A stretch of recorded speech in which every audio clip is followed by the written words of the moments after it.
CNN-FM, the financial network. Business Unusual is brought to you by Arthur Andersen, helping in ways you never imagined.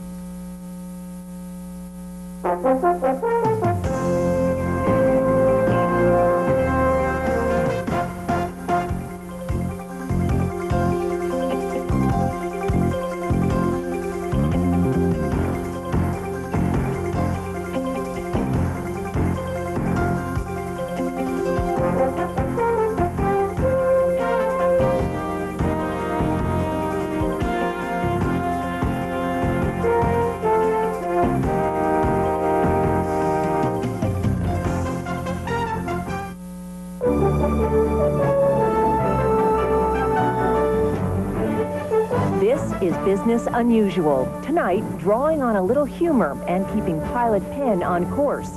Meet a CEO who's really on the ball point, that is. A nature photographer and a major oil company share a passion for cats, big cats, and do their best to keep the life in wildlife. And gearing up for a new machine age with devices that can fit on the head of a pin. That's all just ahead on Business Unusual.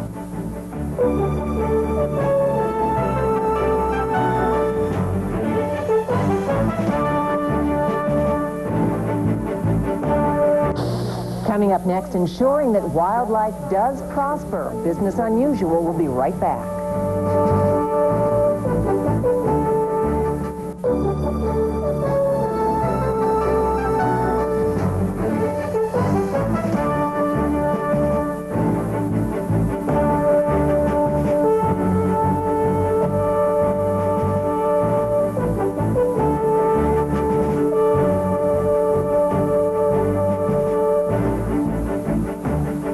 They may have been born free, but keeping them alive takes money and commitment. My guests are both dedicated to the cause of wildlife preservation, particularly when it comes to big cats such as tigers and cheetahs.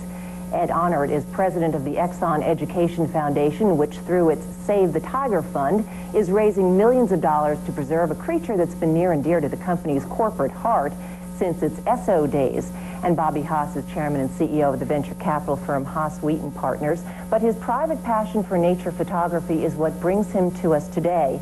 A book featuring his photographs of African wildlife is helping raise money for the Cheetah Conservation Fund. And welcome both of you. And Bobby, welcome back to the program. Very much. In fact, so catch me up on, since we talked about 8 months ago, on what you've been doing, what efforts, and what this money that you've gained from the book has been doing to save the cheetah.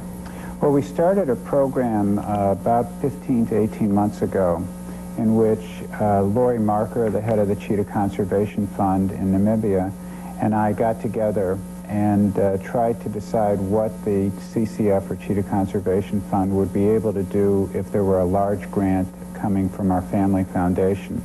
And we jointly decided that the best application of that money would be a complete reconstruction and renovation of their facilities in Namibia, the research center, the education center, and the visitor center.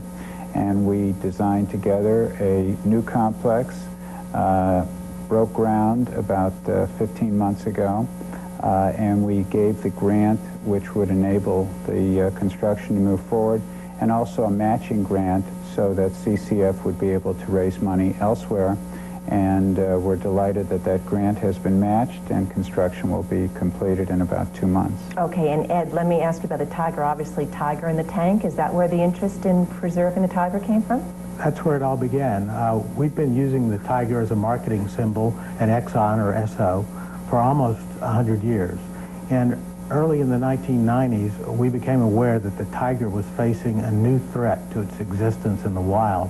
We couldn't let this magnificent animal that had been our marketing symbol for so long perish. So we began with the Siberian tiger and have since expanded our efforts to save all 5 subspecies of tigers in the wild. All right, now after 5 years and $5 million, you pledged for another 3 years in this effort? That's right. What have you seen the impact be after 5 years and $5 million? Well, we've seen there's been a remarkable turn down in poaching in Russian Siberia, for instance, and the tiger populations have sprung back there. We know much more about where tigers exist and don't exist in the wild in Southeast Asia now than we did at the beginning. We have programs underway in Nepal where we're reforesting areas that the tigers used to live in. They were cut back for firewood and for cattle pastures. Now the people there are growing trees that'll be tiger habitat. So all over the tiger range, we are learning more, we are doing more, we're seeing the tiger populations healthier now than they were in 1990. All right. And Bobby, what does the general public need to know about cheetahs and their survival ability? Well, I think what the public needs to know is right now the cheetah is down to a sustainable population in only about 5 countries in Africa, in Eastern Africa and Southern Africa.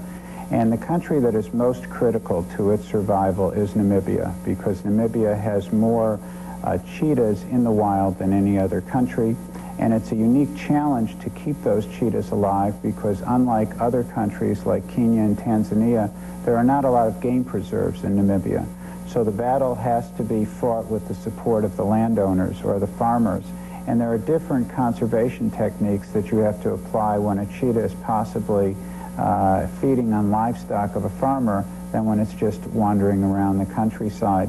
So our efforts in Namibia have been focused on getting the farmer to be on our side of this equation, and it's a struggle, but we're making progress. Right at the grassroots.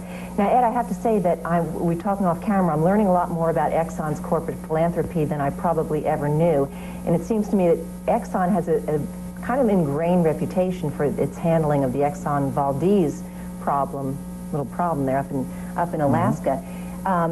Is it not marketing its philanthropy drives as well? I didn't know about the Save the Tiger thing with Exxon either. Well, we are marketing our Save the Tiger Fund, if that's your question. We have a number of public service style ads that we run on national TV to make the public aware of the plight of the tiger and tell them how they can help the tiger survive in the wild. And what are some of the other corporate philanthropies that Exxon does? Our biggest area of philanthropy is education. About 55% of our giving in the United States, or $25 million a year, goes to education. All the way from kindergarten through graduate school, we're working to improve the quality of education for students. All right, Bobby, you are a romantic trying to do this, but you're also a realist. What's your best guess as to whether you really can save the cheetah? I think it's a day-to-day struggle. I visualize this as having your back against the wall or at the edge of a cliff, and I think we've secured a little bit of a beachhead moving forward. It is a very difficult challenge because the cheetah is not only threatened by the normal causes, loss of habitat and poaching, but the cheetah is also at risk from other animals that are larger predators, such as the lion, the leopard, hyena, packs of wild dog. So the cheetah does not have a real easy way to find a safe haven in the world. I think we will be successful. I don't saddle up on any horse. I don't expect to ride to success. I think it's going to take a lot of effort and a lot of money, and I think we're gonna make great progress. Well, gentlemen, please continue with your good work. I think it's important. Not that anybody cares, but what I think. But Bobby Haas and Ed Honor, thanks so much for joining us from Exxon and from Haas Wheat and Partners. Thank you. Thank you. And Thank you.